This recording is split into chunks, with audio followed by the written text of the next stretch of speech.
The topics and opinions expressed in the following show are solely those of the hosts and their guests and not those of W4CY Radio, its employees, or affiliates. We make no recommendations or endorsements for radio show programs, services, or products mentioned on air or on our web.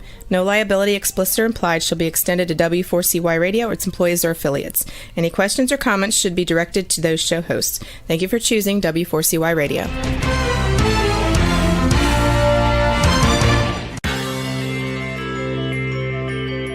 Who is January Jones? She is not a young, beautiful, talented actress on Mad Men. She is not an older, gorgeous, exotic dancer from the Johnny Carson Show. She is an author, and she wrote, "Thou Shalt Not Whine," the 11th commandment that reached #1 at Amazon.com. She is a reality TV golf personality with World High Stakes Golf televised on HDNet. She is a humorist and winologist expert. She is your featured host today on January Jones Sharing Success Stories.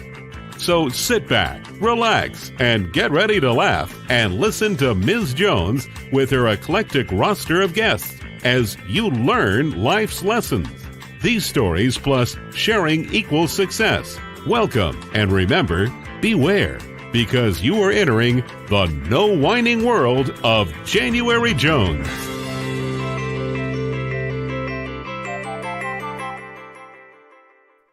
Hello, everyone. I hope you're having a wonderful day. I'm January Jones, and I'd like to invite you to our podcast today. As you see, I'm going with my new brand, wearing a glitter granny hat every week, a different color. Today, the color is brown. That's the color of the day. These hats are fun, and in life, as we all know, at different times, we all wear different hats. Some are fun and some are difficult. Some are sad. It just depends on what mood we're in. As we begin the show, you know my mantra. It is to ask good questions and hope to get good answers. And I think we're going to have that today. For my listeners, let me ask you a question. Have you ever looked at your adorable pet and thought to yourself, I wonder if they'd be a good therapy dog? I know I have. Are you ready to discover the how, what, and why of pet therapy? Are you looking for a roadmap that will help you explore pet therapy? Would you like to meet someone who has done it and even written the book about it? Have you ever heard about a wonderful book called A Tale of Love?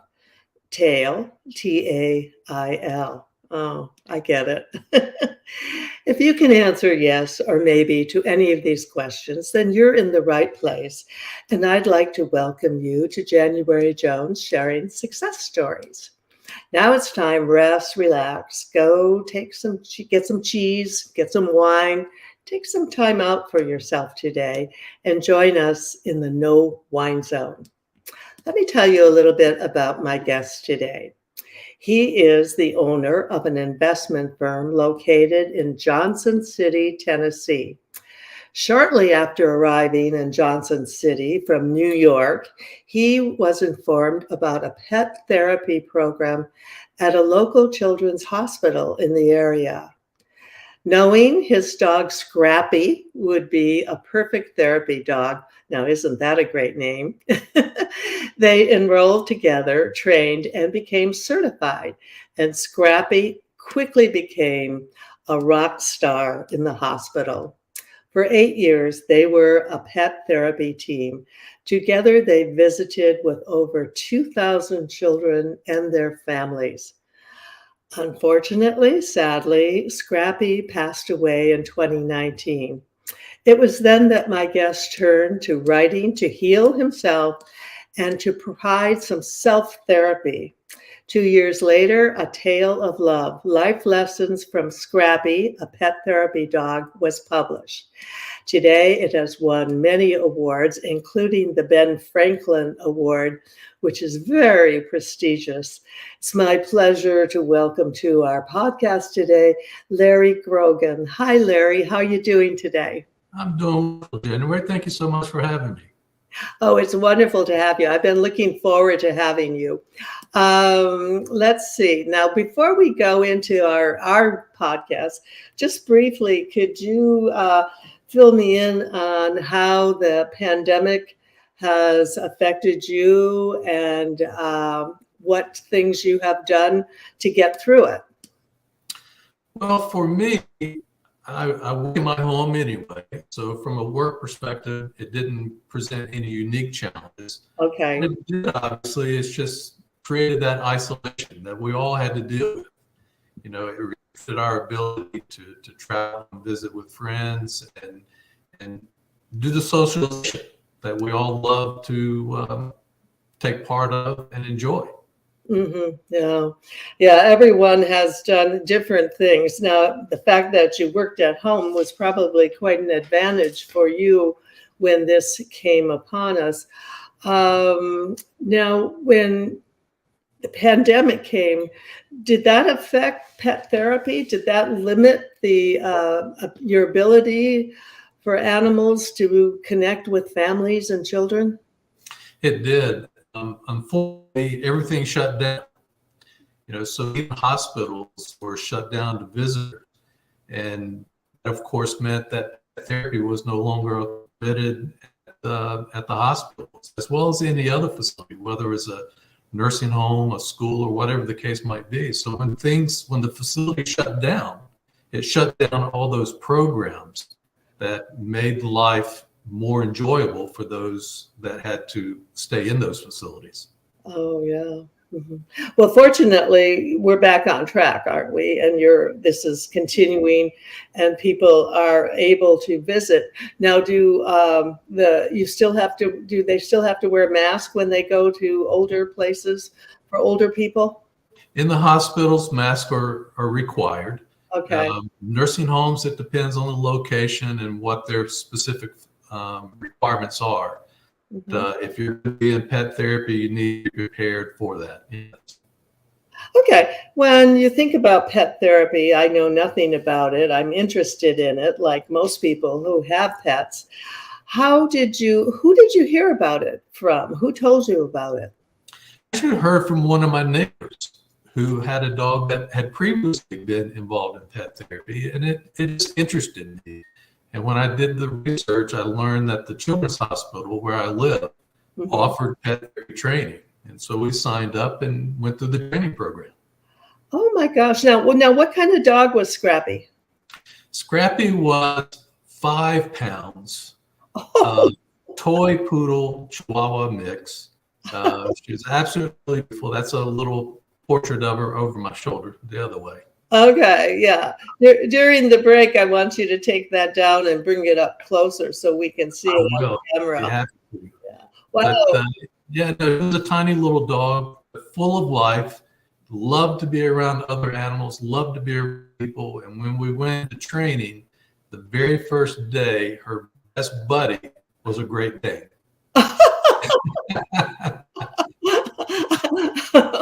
Wow. They would sit next to each other. So you had, tiny little Scrappy, then you had the tall Great Dane right next to it. Okay. So that's good news for all our listeners, because it doesn't matter what kind of dog you have or what size they are. Now, in order to get into pet training, did you have to take an interview or fill out forms? How does it begin, the process? The process is very simple. You show up, number one, with a group of, however many other people are participating. And really the first part of the process is just an evaluation of the dog. Does the dog have the temperament and the friendliness along with the other animals in the room and with the people? That's really the very first. It's just to evaluate the temperament of your dog. And then from there, you just go into basic obedience training. There wasn't really anything difficult. It just took effort and it took time. Now, they would throw in some unusual aspects of training. So, for example, one of the things that they want to make sure happens is that your dog and you, for example, do not overreact to loud noises. Oh. So they would walk behind us banging pots and pans, just a sudden loud noise. And I never saw a dog overreact. Now, I overreacted. I mean, it scared me because they would be right behind me. But the dogs never overreacted to anything. They were focused on what they were trying to do and what they were trying to accomplish. And probably the first thing that they did in training was they put a hot dog in the middle of the floor. Okay. And one of the requirements was you had to walk within a few feet of that hot dog and not have your dog lunge for it or try to get it. And so as you're going by, one of the things they teach is just hold the leash a little bit tighter and leave it, and just keep walking by. But just do not give yourself that opportunity or your dog the opportunity to stop and even smell it. Just keep moving right by. Okay. Now, let me ask you, how old was Scrappy when you signed up for this program? Scrappy was 4 at the time. So most of the dogs want to be at least 2 years or older. Okay. So they kind of get the puppiness out of them by that stage. They're a little bit more mature. They hopefully have been socialized in a variety of different ways and have those life experiences that always help us all. Okay. Yeah. Socializing puppies is so important.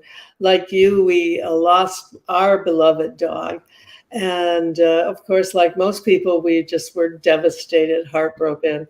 At that time, we thought, oh, we'll never get another dog. We just couldn't take the pain of loss. But then we realized really quickly that we actually couldn't live without a dog. So there we were, close to within a month, we were there with a puppy. Right. I thought, oh my gosh, what have we gotten into? But no, now that I look back, it was just the right thing for us to do. And I know it's a different thing for different people. How long does the training take when you would want to do this? Our training took 6 weeks. 6 weeks. 6 weeks. And so you go through the training and then you have a test at the end. And then you submit all your paperwork, your vets, documents, and that type of thing. And then depending on where you want to go, there may be some additional requirements. So for example, Scrappy and I knew that we want to go to the children's hospital. Well, they had to do a background check on me to make sure that there wasn't anything unusual in my background. But for nursing homes and schools and other locations, most of them do not have those kind of requirements. But the most important thing to keep in mind through the training is that you are a team. So not only is your dog being evaluated, but you're being evaluated as a handler to make sure that you're keeping your animal under control at all times. Wow. I'm very excited about having you on the show and sharing this with our listeners. I'm also very excited to share my book, Thou Shalt Not Whine, the 11th Commandment. Lately, there's a whining epidemic in our world. People are even whining about whining. Are you sick and tired of listening to everyone whining all the time? So was January Jones, the author of Thou Shalt Not Whine, the 11th Commandment, that reached #1 at Amazon.com. Ms. Jones based her book on a survey of the top 10 things that people whine about at all ages and all stages of life. January is a success coach that can tell you how to help others. When you buy Thou Shalt Not Whine, the 11th Commandment, you'll find out what people whine about and how to stop them from whining. This is the perfect gift book to give or get for any occasion. Thou Shalt Not Whine was voted the best gift to be given anonymously for those special people in your life. Ms. Jones is an internationally known author in the style of Irma Bombeck, specializing in housewife humor with her book being published in Korea and China. You can find Thou Shalt Not Whine at Amazon.com.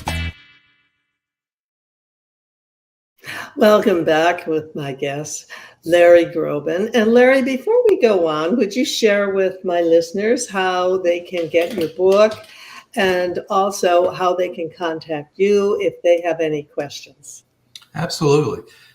From a book perspective, of course, you can go to Amazon, you can buy it there. You can go to Barnes and Noble. Also have an app called Bookie Call, BOOKYCALL. You can find it on there. It's kind of like a dating app for books. Okay. Or you can go to our website. Our website is ataleoflove.com, TAIL.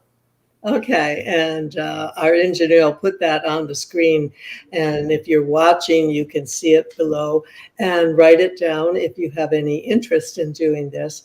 I would suggest before doing this, you definitely should read Larry's book because he'll give you the ins and outs. Now, when you're a therapy dog, did Scrappy wear a vest, or how did people know she was so important? Scrappy did not wear a vest. I don't know if they made a vest that small, to be honest with you. But she did wear a tag. She had a tag that identified herself as a pet therapy dog. But what this hospital would do, they had our schedule. They knew when we would arrive, and we were escorted. So they always, the patients always knew that pet therapy was coming that day in advance. And so we would go to the nurse's station and get a list of the room numbers that wanted a visit from Scrappy, and we'd just go knock on the door and spend time with them. Okay. And how you visited over 2,000? How many a day, and how did you find the time, and how did the schedule work out? You know, in a situation like this, for me, because I'm still working, you have to make that decision to make time. Okay. And that was just part of what I felt was my responsibility to my community. I began to understand that pet therapy was philanthropy. It was a way that we could give back and know that we're doing something good. Because when you walk into a child's room at a hospital, and I'm holding Scrappy on my arm, she would sit on my forearm and say, "Would you like a visit from Scrappy?" And you see that smile, come on their face. You know that your philanthropy is having an immediate impact. And so that's why it's important for us that we just made the decision, this is something that we're going to do. And our typical schedule would be just one day a month. Oh, okay. So it wasn't a high demand, but Scrappy was just so popular.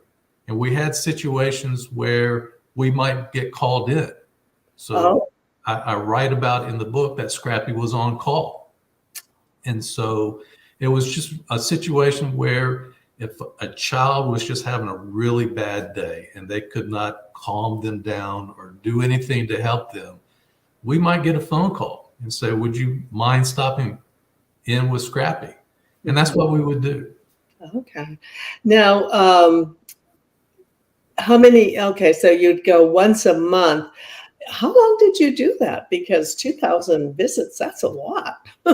Well, we did it for 8 years. Okay. And so you're going to see anywhere from 20 to 40 children for one visit.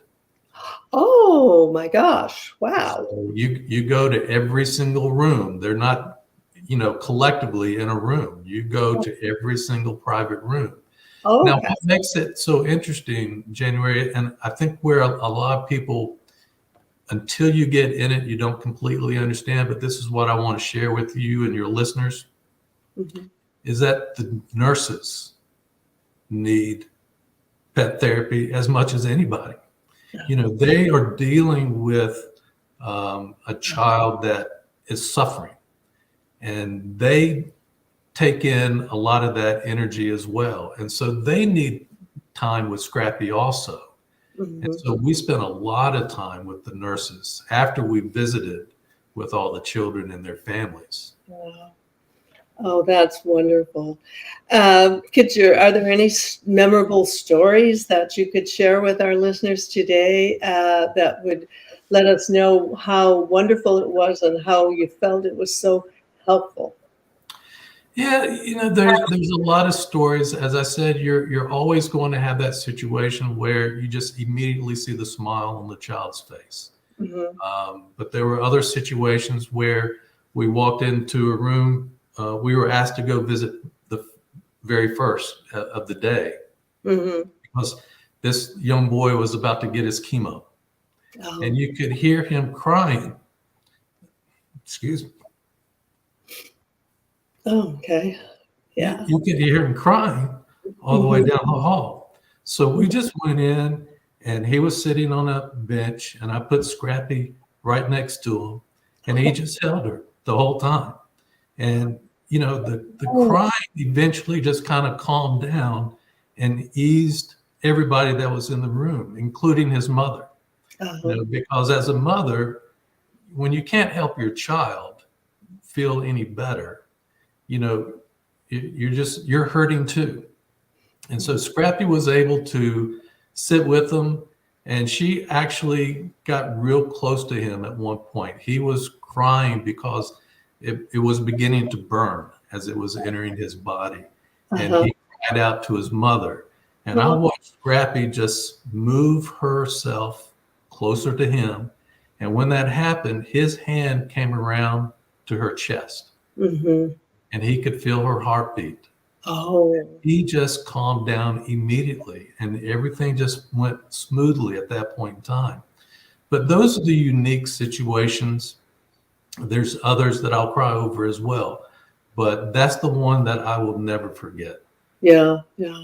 That's a heartbreaker too. That, and so that just by holding the small animal, that was comfort. Hearing the heartbeat and touching. I think just the touching and petting, just that for a sick child. Now tell me a little bit about, I know you've gone to Children's Hospital.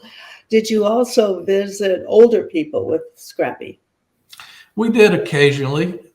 We would, again, get special requests because everybody knew Scrappy in town. This is a small town where we live. Oh, okay. Occasionally we'd get calls to make a special visit.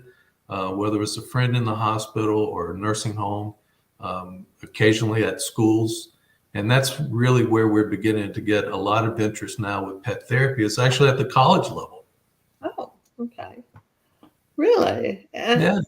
That's interesting. That surprises me to hear that.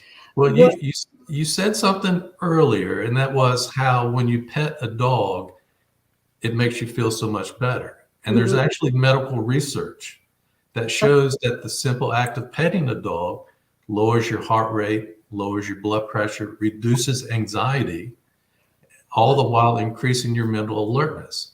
And so what we're learning is that on college campuses, the students at this generation have had so much to deal with. They've had COVID, they've had school shootings, and unfortunately more school shootings.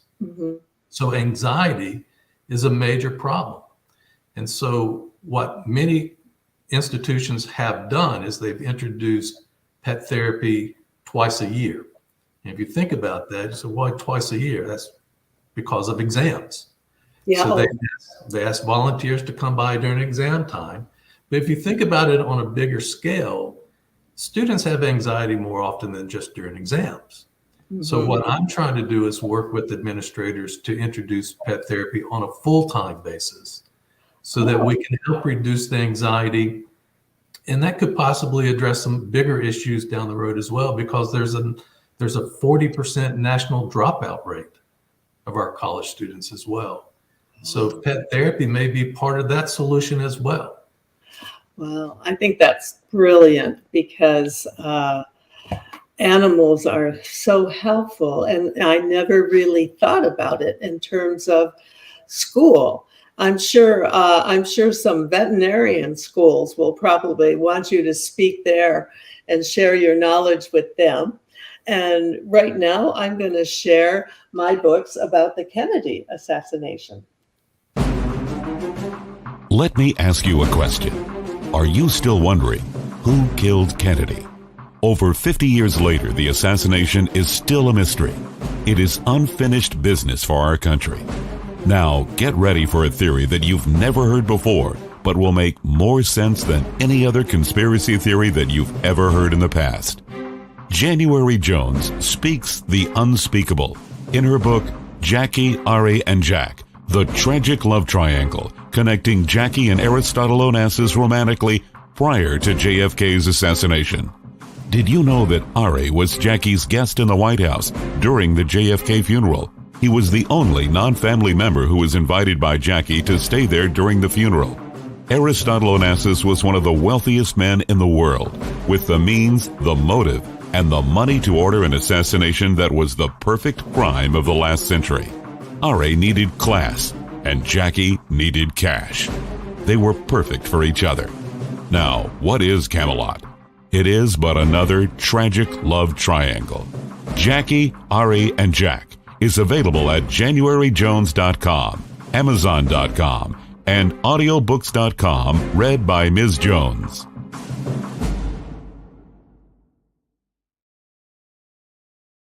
Welcome back with my delightful guest, Larry Grogan, and we're talking about a book that he wrote, A Tale of Love, and it's the story about Larry and his wonderful pet, Scrappy, and their 8-year adventure doing pet therapy, primarily at a children's hospital, but also with older people. Now, when we talked about your book, you said this is your one and only book. Tell us about what made, I'm a writer, so I want to hear this. What made you decide to write the book, and how long did it take, and how difficult? Well, it was very difficult for me. Number one, it was nothing that I ever considered doing. For me, writing became my personal therapy when Scrappy passed away. Okay. So when she passed away, I might think of something that I just wanted to share with her. So I would take just a corner of a piece of paper and write a little note, fold it up, I'd put it with her ashes. And then those notes became letters, and then the letters became stories. And so the first anniversary of her passing, I decided I wanted to collect all these and organize it. So I went away for a long weekend, got that done, but I kept writing these stories because I kept remembering, reflecting on our time together and thinking about all of our shared experiences. And then the second anniversary of her passing, I was doing more of the same. Mm-hmm. And so after that trip back to New York, where we used to live, I shared it with a friend of mine. And she said, "You've got to get this published." Yeah. I'm a neophyte. I know nothing about getting things published. I mean, you're looking at someone that barely reads books. I certainly had no idea how to get one published. So I went through that process, and it was 2 years. It was a little bit more than 2 years from her passing that the book actually finally became published. Now, from my experience, that's a good number. 2 years is usually what any wonderful quality book takes out of you. And I'm looking at it. You said it was your therapy. How did you get Scrappy? Did you buy her, adopt her, or find her, or how did she come into your life? Well, people often ask me if she was rescued. I said, not in the traditional sense. Because at the time I was dating someone who had Scrappy originally, but she also had a 4-year-old that just terrorized Scrappy. Anytime he would enter the room, she would run to me for protection. And so when our relationship ended, we both agreed it was in everybody's best interest if Scrappy came with me. So that's how it all happened. I love it because you rescued Scrappy from a 4-year-old. That's exactly right. And out on the way out the door, you took the dog. That's exactly how it happened. Oh, great. That's a good story. I'm looking at your story of pet therapy to help children, to help older people, but I'm seeing it basically as a two-way street.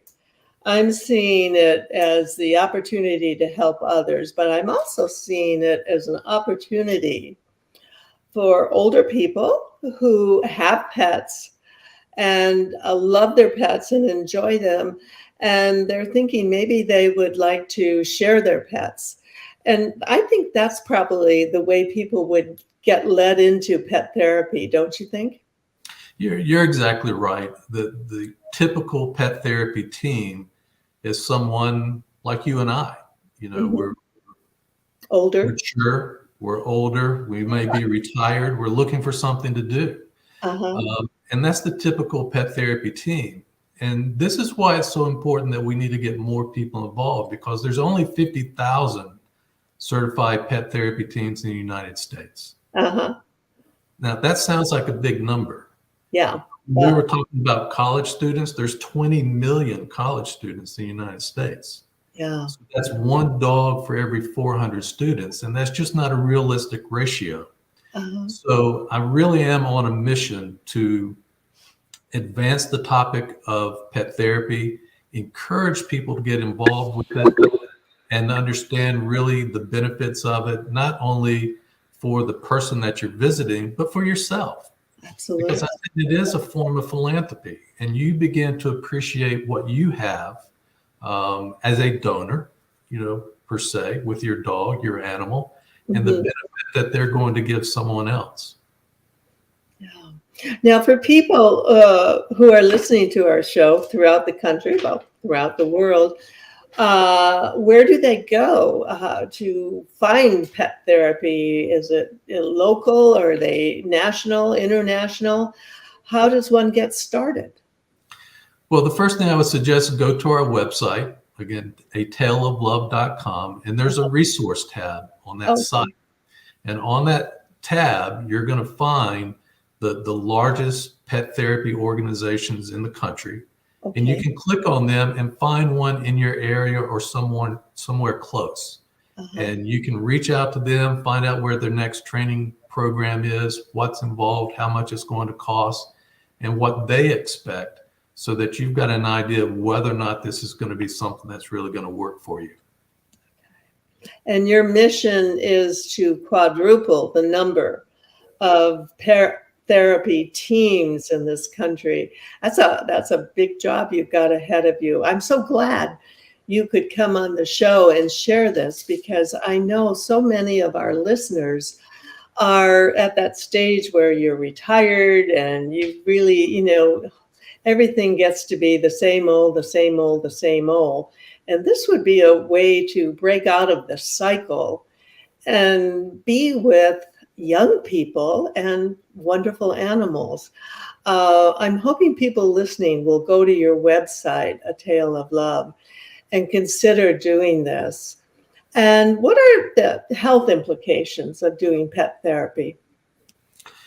Well, the implications are tremendous, because researchers have learned that when you're with a dog or an animal, there's immediate health benefits, whether it's your blood pressure going down, your anxiety going down.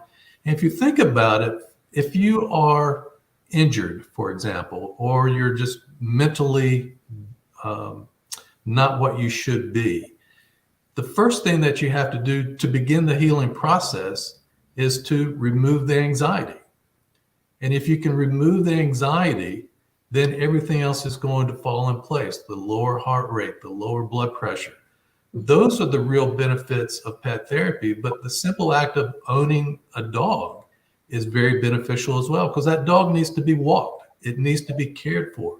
So it forces us to get out of our chairs, get off the couch, spend some time in the quality outdoors, and socialize. You go to the park, you share experiences with other people. And so that, you and I have an opportunity to meet new people, understand their life situation. We can share ours, and it just becomes a much more harmonious community that we can create by owning a dog.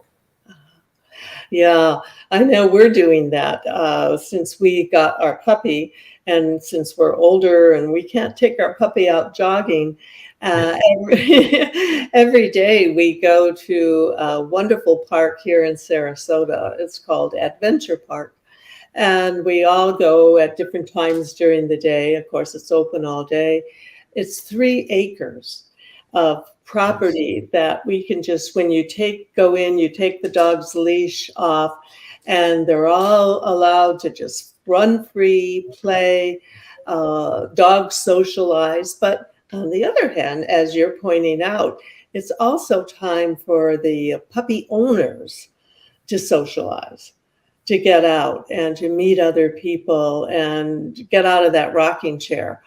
It's such a good thing to do, a healthy thing to do. How can we get more people to do it? That's a great question. I don't know what the real answer is, but I will tell you this. There's 69 million dog families in the United States.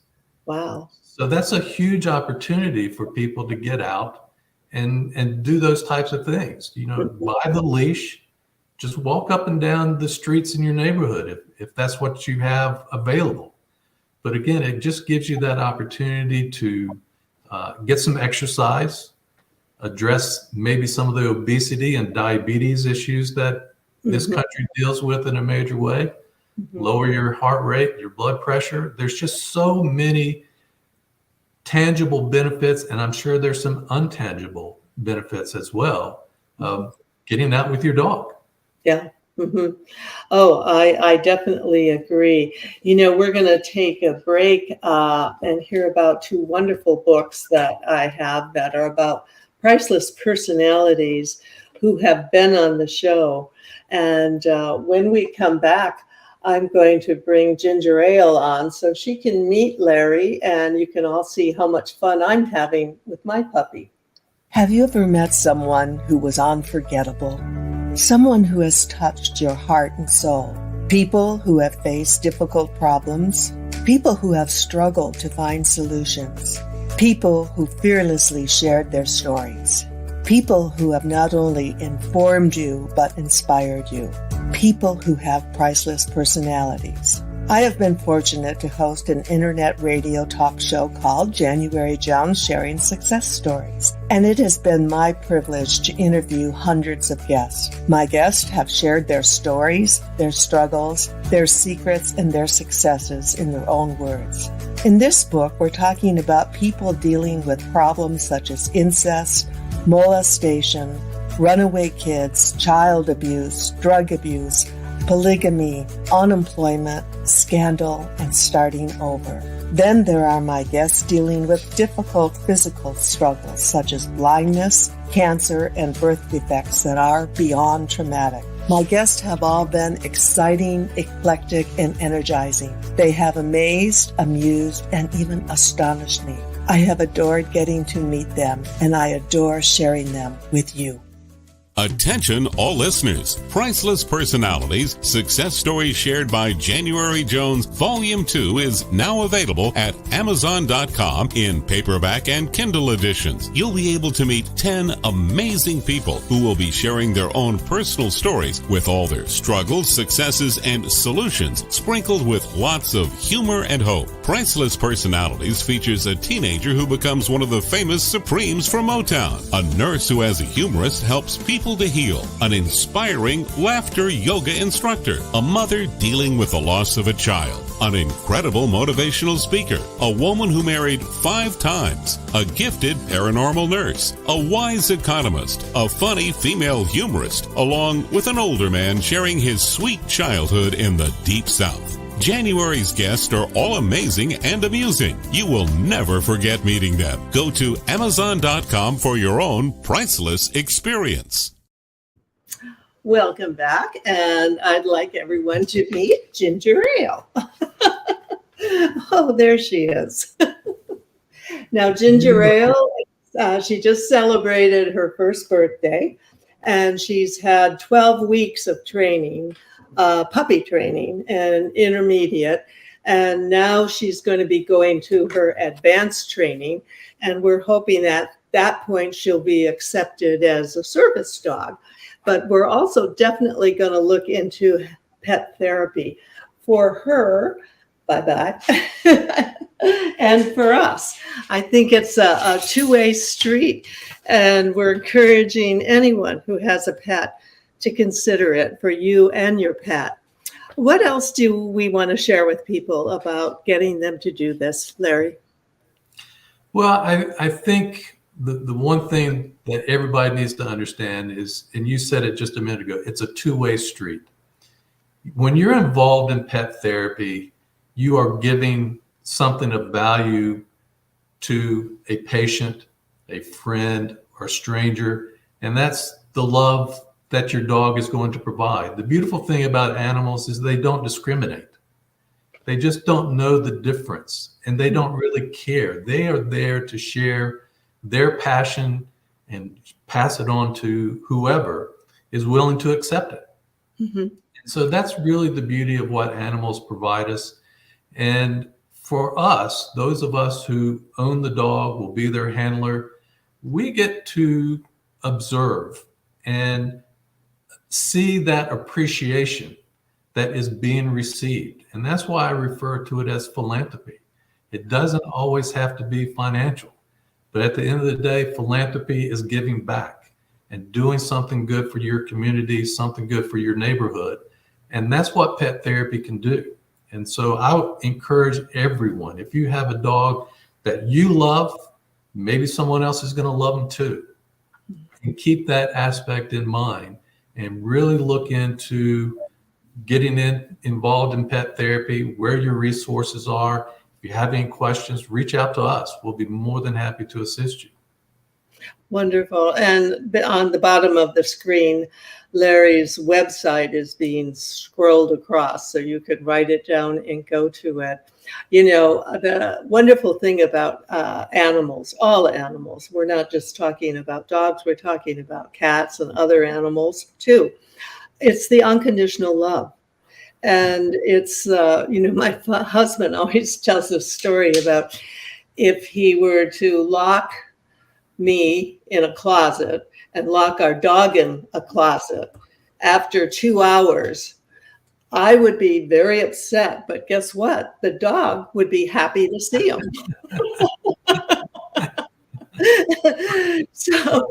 So it's for people who need companionship. If you're alone and you want to experience unconditional love in your life, the way to do it is one of the many ways to do it is through animals and bringing those into your life. And then, as you said, Larry, sharing them with other people. What a gift to give and to get.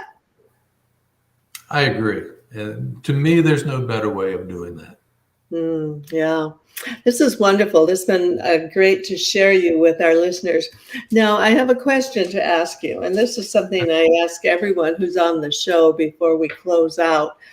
If you could have anyone besides me to have dinner with,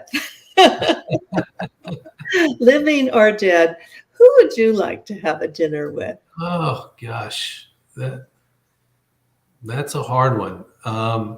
I say it's hard because there's really two. One would be my father, and the other would be Scrappy. Scrappy. Mm-hmm. Yeah. Because one of the things I loved about having dinner with Scrappy is that she always waited to eat her food until I was done. Oh. And that's because she knew I would put just a thumbnail amount of my food on top of hers. But after she finished every meal, she would want to sit in my lap. And she'd sit back and I'd rub her chest and she would belch the loudest belch you could ever imagine coming out of a 5-pound body. And that I would love to experience that again. Oh. Well, that sounds like a fun day. If you're going to do that, well, I'll come and bring ginger ale. Absolutely. The four of us could have a fun time. When we're talking about sharing, especially after this pandemic and all the difficult things that have happened, this is probably, in my opinion, one of the easier ways to share and to improve your life. Don't you agree? I think you're right. And I had not thought about it that way, but I think you're touching on something that is bigger than it sounds, because it's easy to do. It's just so easy to do. And there's no reason for us not to do it. And so I think you're really touching on something very important. Yeah, and if you're lonely, I have to tell this story. If you're lonely, a pet is a great way to meet people. The other day, my husband and I, we took ginger ale with us to Costco. And since she's in training for therapy, she wears a little vest. And we go into the store. I'm shopping, doing one thing or another, and we kind of get separated. And then by the end of this day, when we find each other, my husband tells this cute story. Well, he was off roaming around with ginger ale. Two different women came up to him thinking he was alone, which he was at the moment. And they came up to him and they said, I would really like to take you home with me, provided you bring your dog. And so I thought, wow, what a hook. Yeah. Didn't know Costco was that popular. Yeah, get a little dog and the world will open. You'll meet all kinds of people coming and going. And also I encourage people to get training for their dog. Sure. Because one of the joyful things is once you can actually get them trained. And you talk about talking to Scrappy. Well, I'm feeling like I'm getting opportunity to commute with our little puppy. She's now learning to bark, tell me certain things, and animals can talk, can't they? They really can. They all have their own way of doing it. Scrappy only barked during one situation, and that's if you had not touched her. Oh. So if someone would come into the house that she knew, and you had not petted her yet, that's the only time she would ever bark, was to get your attention, to reach down and pick her up and rub her chest. And so that's right. But they all have their own way of communicating, both silent and out loud. Yeah, and you can't discard. We have to be keen enough to understand what it is that they're trying to share with us. Yeah, that's the thing. They can talk, but guess what? You have to listen, and you have to learn how to listen to animals. There's more ESP going back and forth between humans and animals than most people realize. And she's going back for more training. And my husband said, well, I don't know if we need to go back. She has us trained so well. And I said, well, yeah, for training us, she gets an A+, but for us training her, I think we need to go back to school and get this thing down right. This has been wonderful having you with us, and thank you for sharing your time and sharing your wonderful book. To my dear listeners, I hope you've enjoyed it as much as I have. And my upcoming guests will all be energizing and eclectic, just like Larry Grogan. Next Tuesday, I'm looking forward to welcoming a psychic, Ann Johnson, who will be coming to visit. And what a fascinating life she has led. Now, my 79-year-old thought for the day: if a woman says, do what you want, what she's actually saying is, do not do what you want. You need to stand still, do not breathe, and play dead. Which I'm probably going to tell my husband next time I take him to Costco. So now we're signing off from the Rhinestone Glitter Granny in Sarasota and Larry Grogan in Tennessee. Thank you for entering the No Wine Zone with us today. And remember to share our stories and our show with everyone you know. And our message about pet therapy is an incredibly powerful message. And also, you need to remember to stop whining and start smiling. And if that doesn't work, then you can just go out and eat chocolate. Lots and lots of chocolate. Thank you again, Larry, and you're welcome to come back anytime. Thank you, January. It was a real pleasure. It's been fun. To my listeners, take care and stay safe until we meet again next Tuesday at 2 p.m.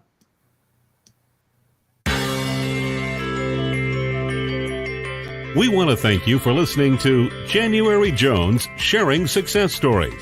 Always remember Ms. Jones' personal mantra, if you can think it, you can do it. That's what all of our guests have done with their lives, and so can you. You are the ultimate success coach in your own life. All you need to do will be to start sharing your own story with your family and friends. We hope that our guest stories will encourage you to explore an equation in your future that will combine your creativity plus connecting with others will enable you to be successful too. Always remember, your passion plus your purpose will equal prosperity as you explore the wonderful world of January Jones.